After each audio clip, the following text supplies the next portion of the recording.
morning. Come on. I know it's Monday. One more time. Good morning. Morning. Okay. Thank you. Thank you so much for joining us here today. I am so excited to be here and incredibly impressed with how many of us have signed up to be part of RISC-V Tokyo Day. This is really a fantastic turnout. You have so much to be proud of. I want to start today by saying thank you. Thank you for joining us. Thank you to the sponsors and all the companies who have put tremendous effort into us being able to come together today. And especially thank you to Hitachi. Thank you to the team who has helped us to generously host this forum and to inspire and engage this conversation. You know, that last presentation, there were 3 words that just really meant the world to me. Open, innovation, ecosystem. Open is, each one of these words resonates so clearly across the RISC-V community. And Hitachi is a true leader in helping us to realize that vision. It's open, it's a collaborative environment, and we're innovating. They showed some great examples of how we are tackling the most pressing challenges that our generation is facing so that we can provide the right technology for future generations. So thank you for that. Thank you for being part of this great community. And thank you for inviting me. I really appreciate the opportunity to spend time with you today. So there's a global conversation going on here. It's fairly active in Twitter. It's active in all kinds of social forums and LinkedIn. I hope that you will join that conversation.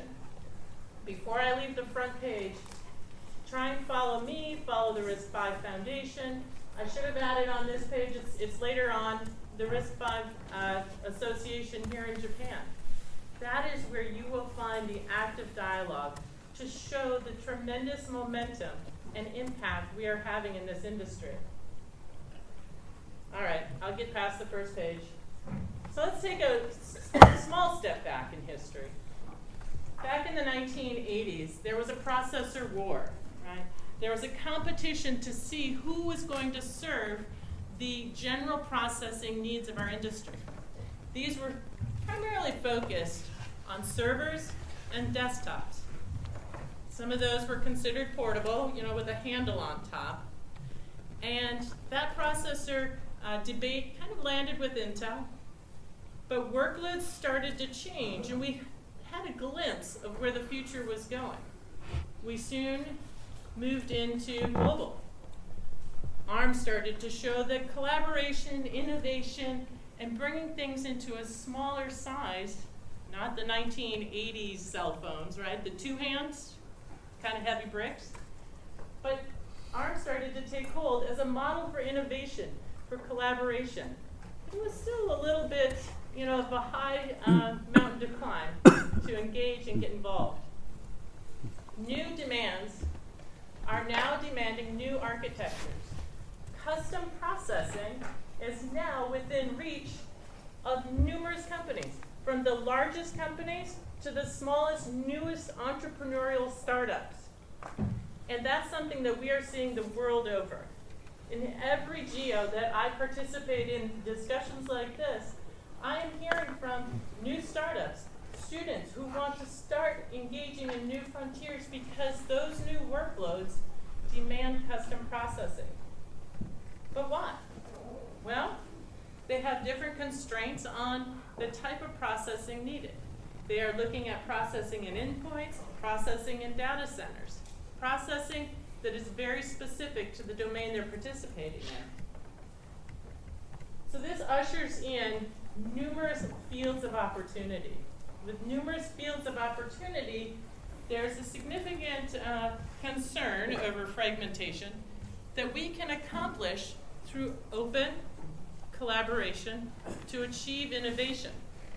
So across these fields, from AI to IoT to the combination of AIoT to industrial to automotive and the many areas, you can't hear me? Yeah.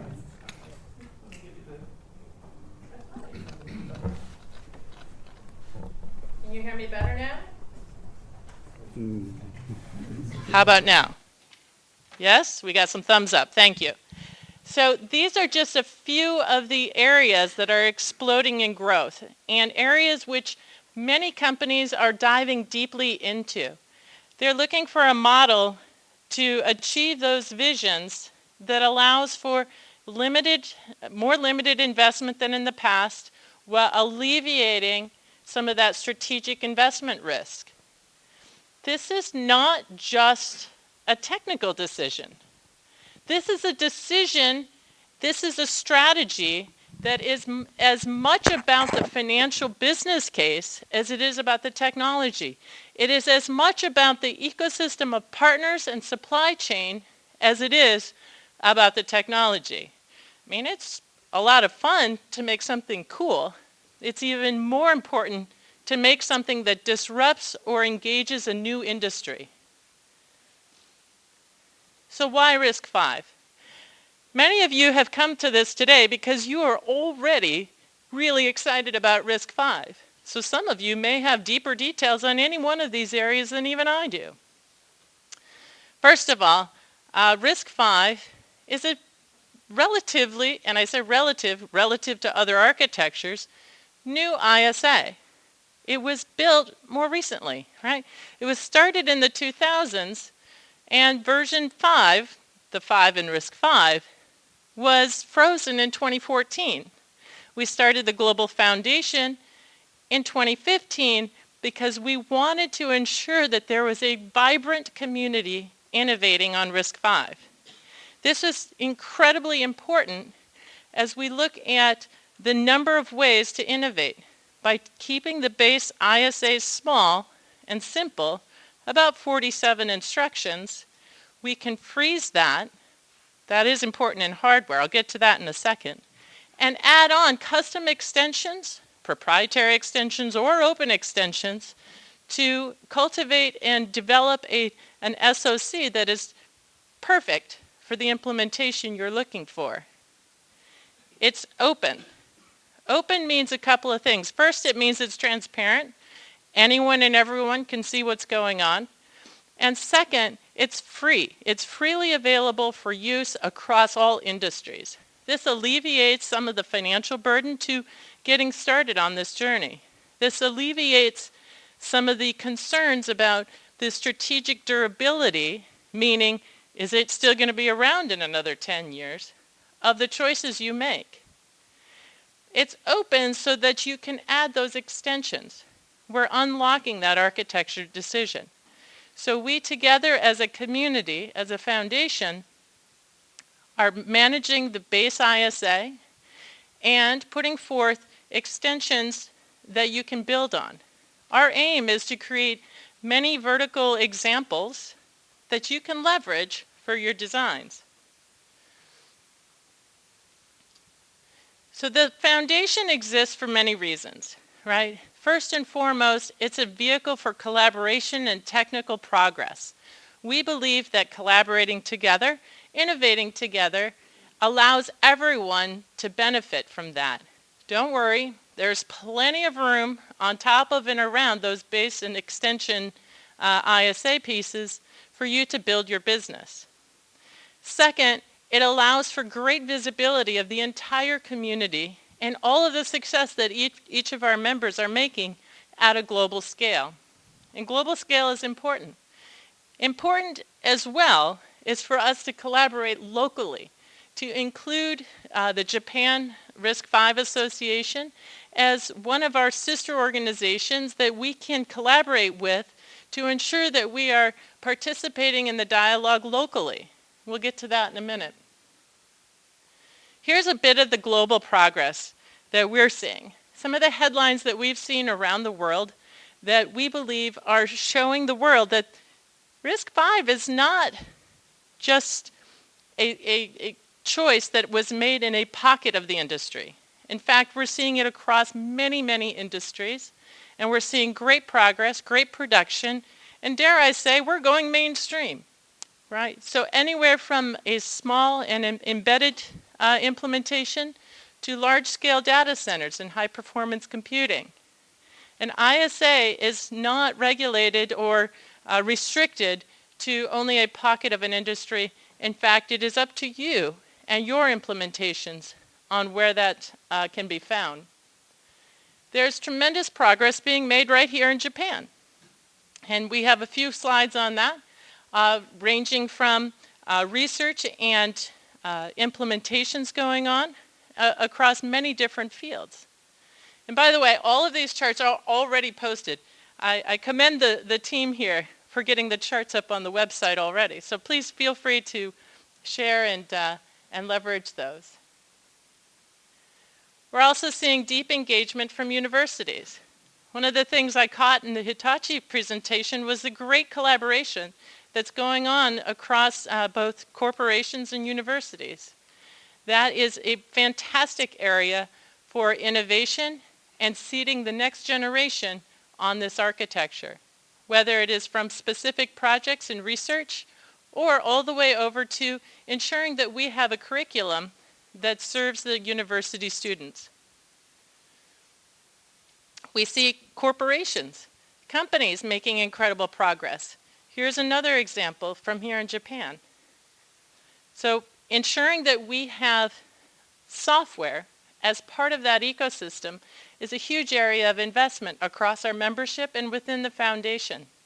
You'll hear from Red Hat right after me on some of the progress that we're making there together.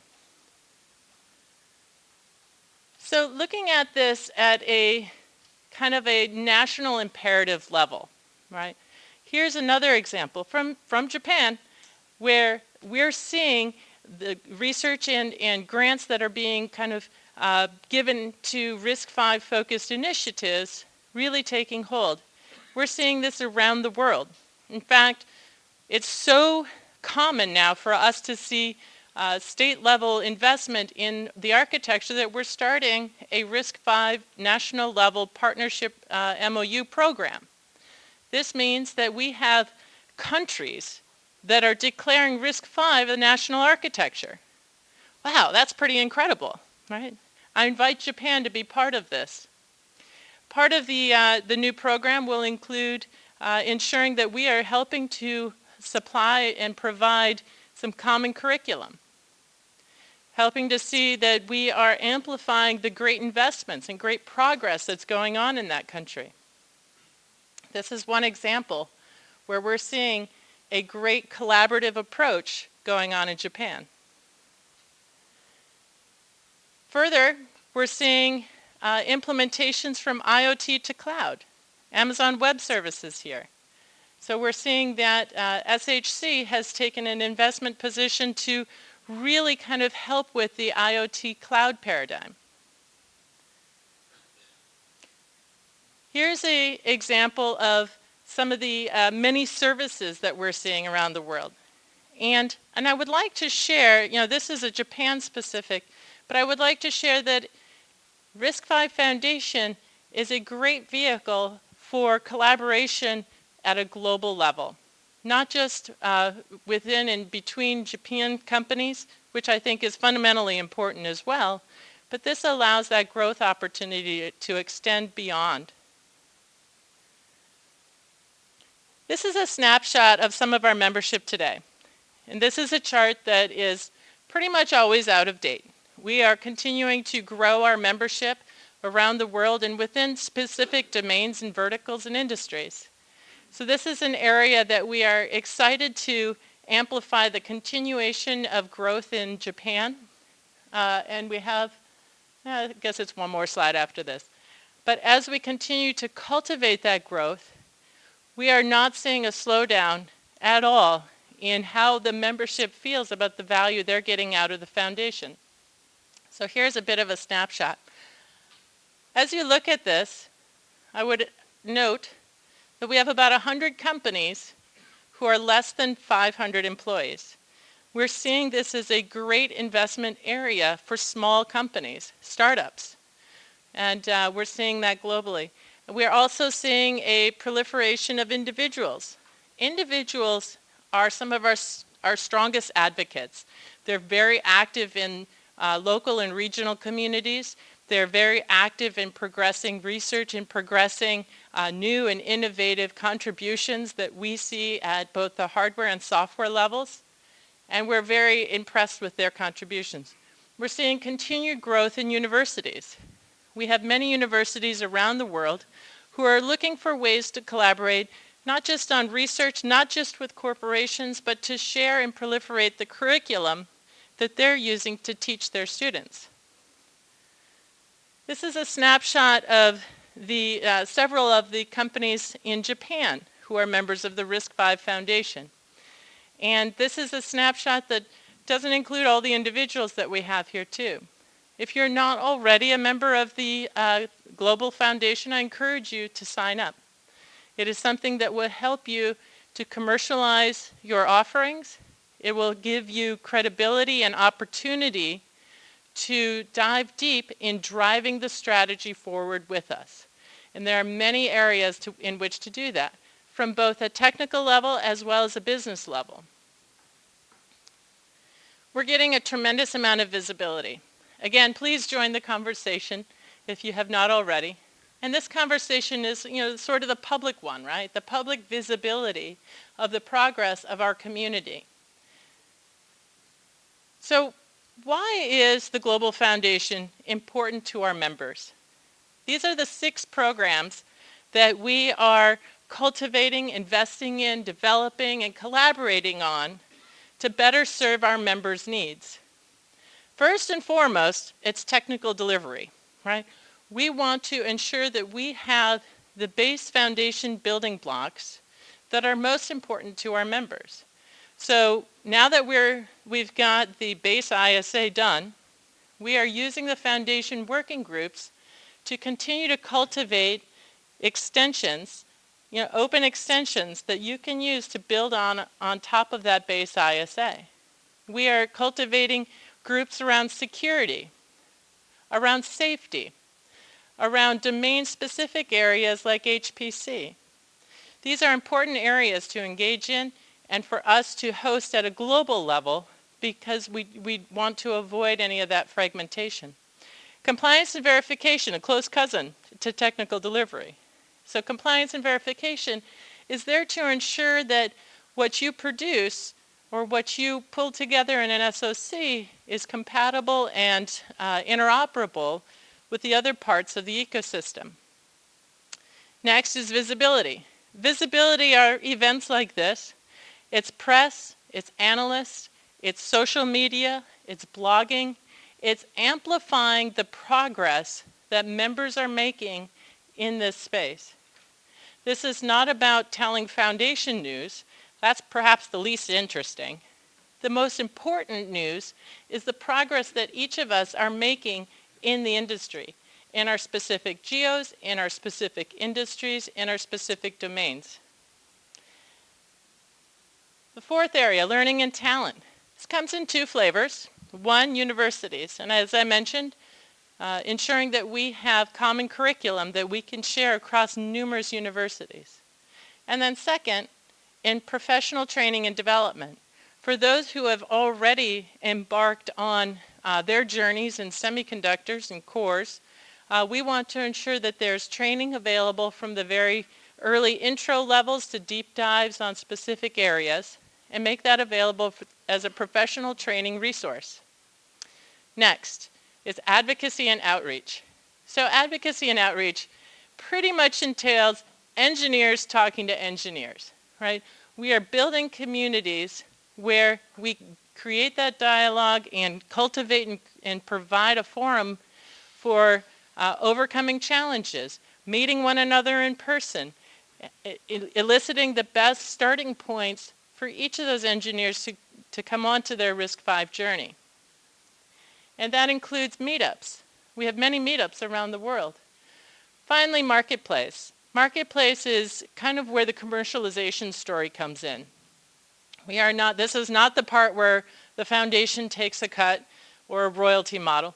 This is all about giving visibility to the great progress happening in the community and ensuring that if we have folks out there globally looking for a solution, they can easily find it, and we route that traffic directly to the company. I mentioned that we're making technical progress.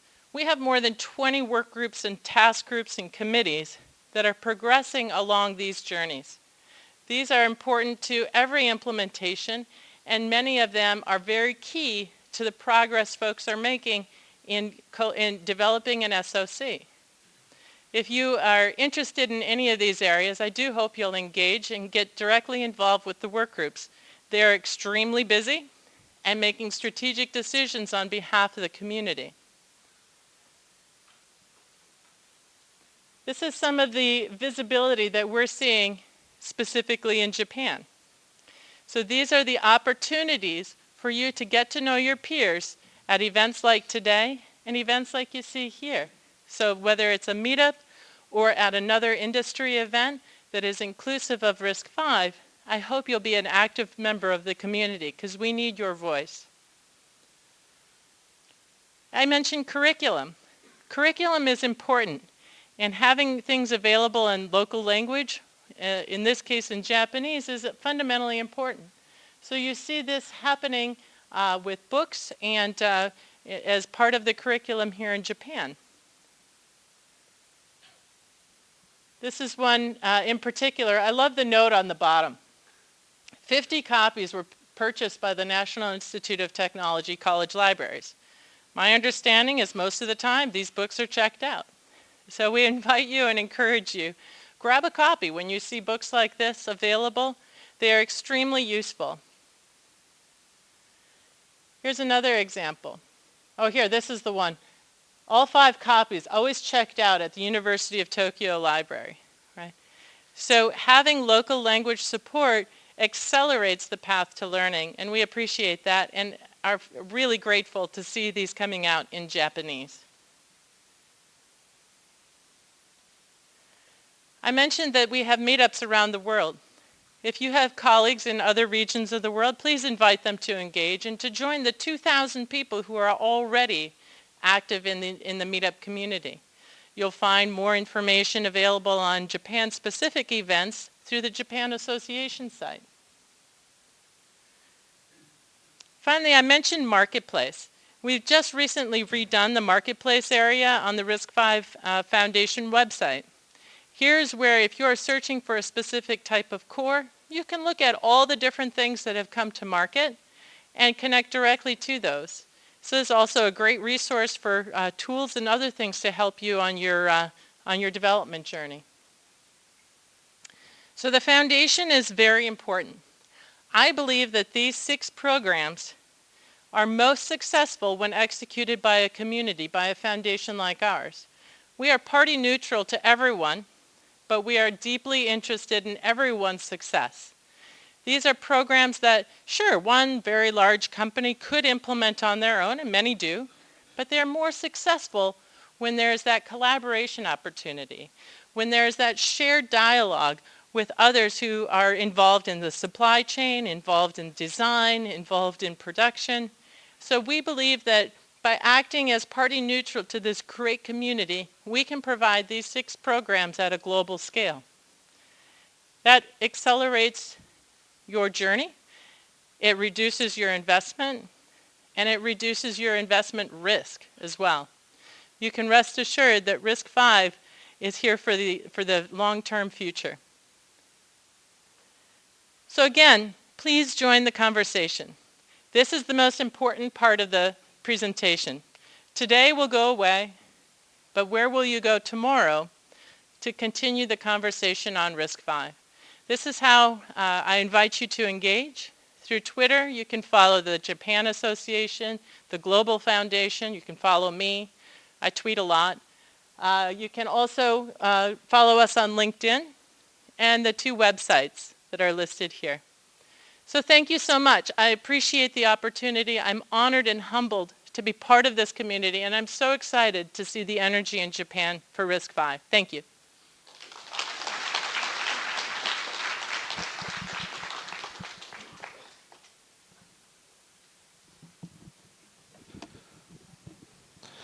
Now, we have 10 minutes for your question, and I welcome your comment as well. Questions? Yeah, questions. So,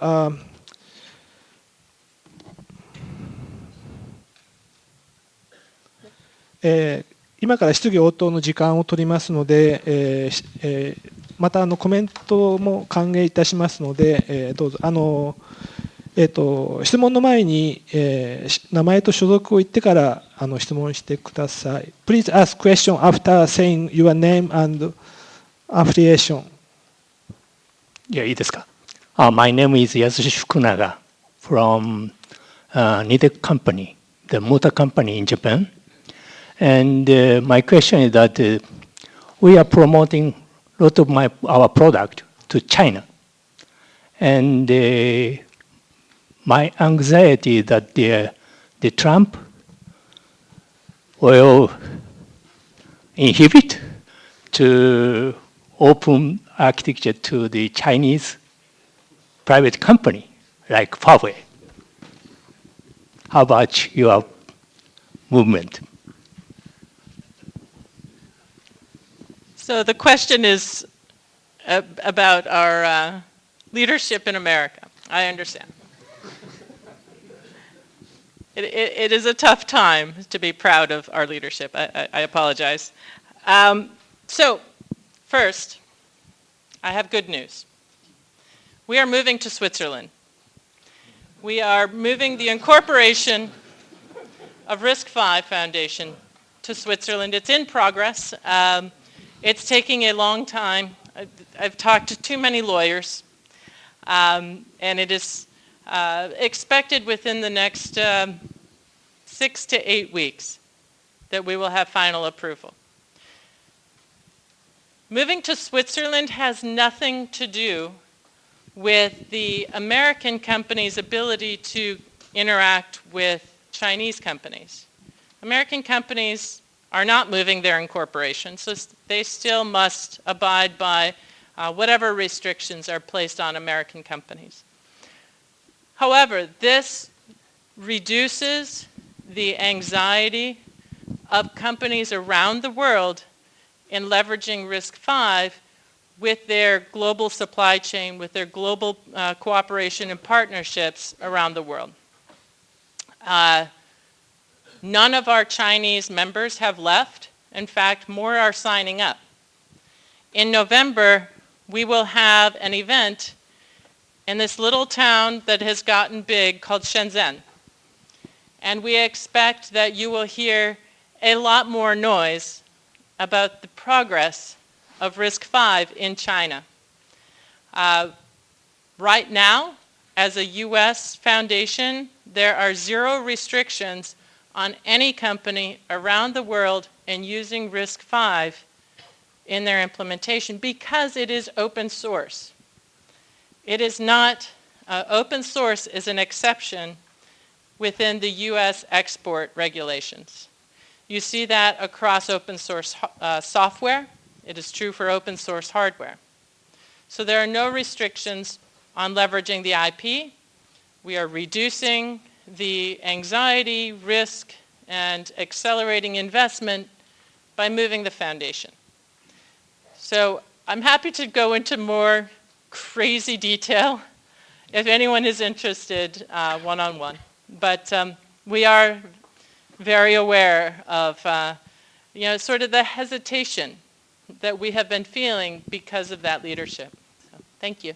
Great question.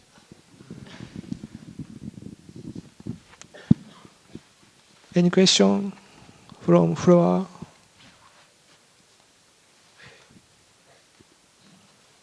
彼女が日本に来る機会はめったにありませんので、この機会、はい。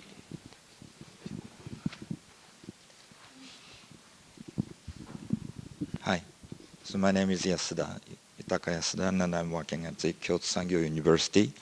And my question is, so I think the early stage of the RISC-V is based on the hardware issues, I think. So, but after that, from now, so your focus would be moved to the software area. So how you can encourage the software people by by your power or the foundation? Thank you. Great question. So the question is primarily on, up till now, we have been focusing on hardware. How do we shift focus to software? Well, I would like it if we don't move the focus off of hardware, we add focus to software. And I think that that is absolutely what we're doing. As a foundation, it is critically important to us to create common stacks, common verticals for key implementations, right? Without that, you do run a risk of fragmentation, which serves no one well. The reason you would have fragmentation is if there isn't an open alternative. That's where folks start inventing whatever works, right?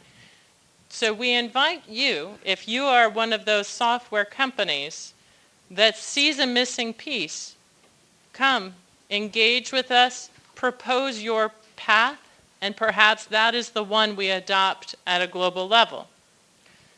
We don't require anyone to use those common stacks, but we do encourage to use the standards that we will develop, the core, the key vertical building blocks as a proposed method to move forward. You will see more and more software companies joining the force, right? Because we do want to create many of those verticals. But yes, let's add. Any other questions?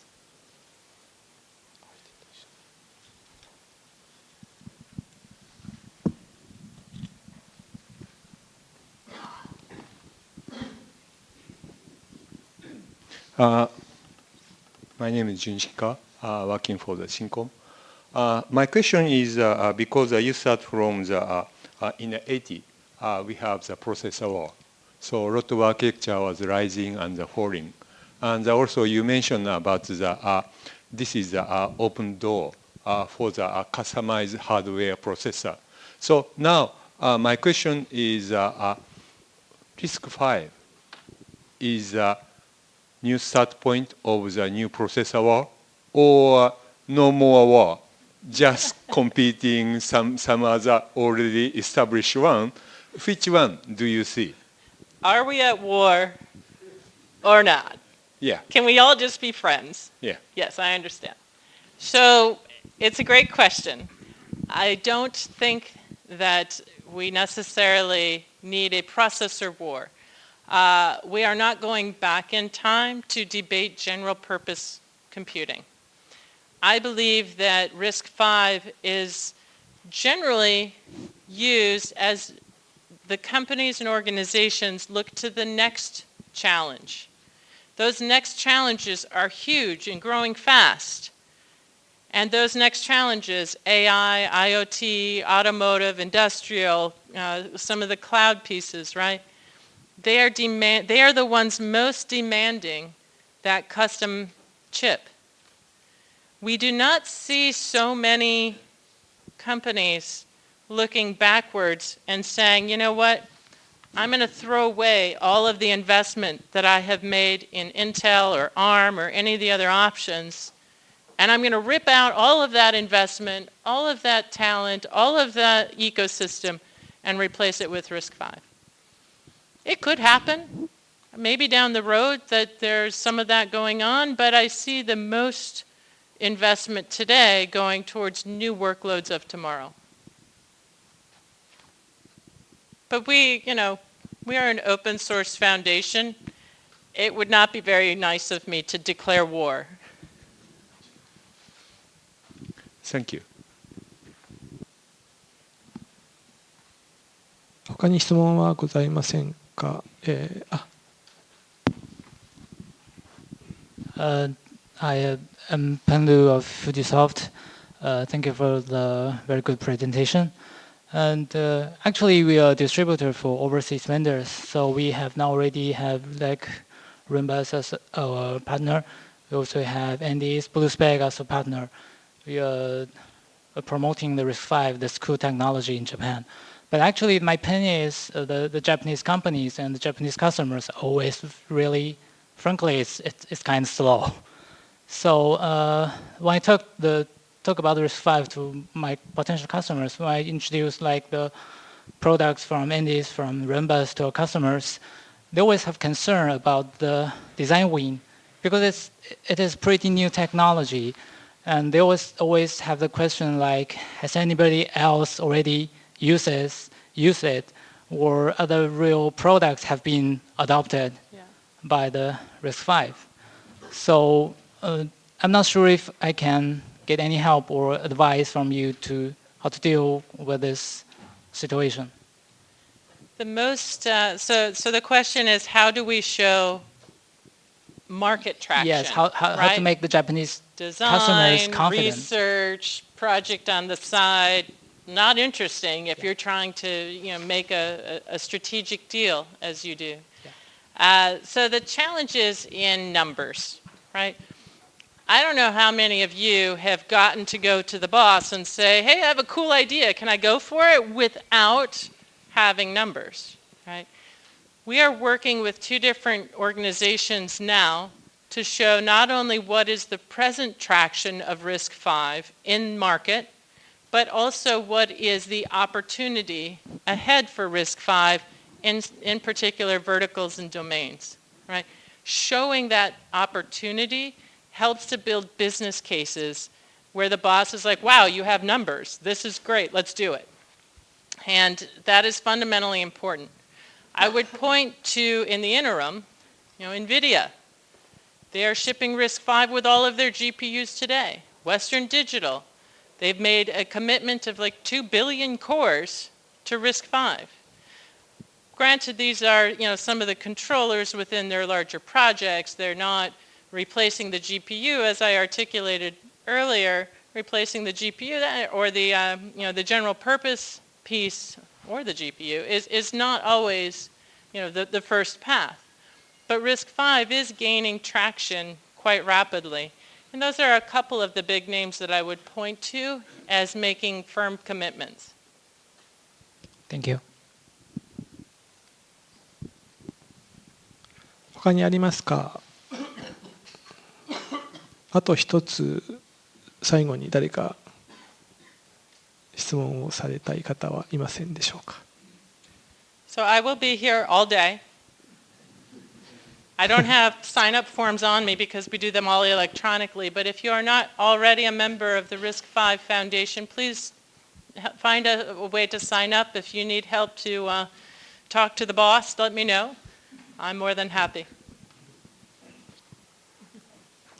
Thank you. Yeah, thank you very much. Your wonderful presentation, very interesting Q&A talk. Thank you.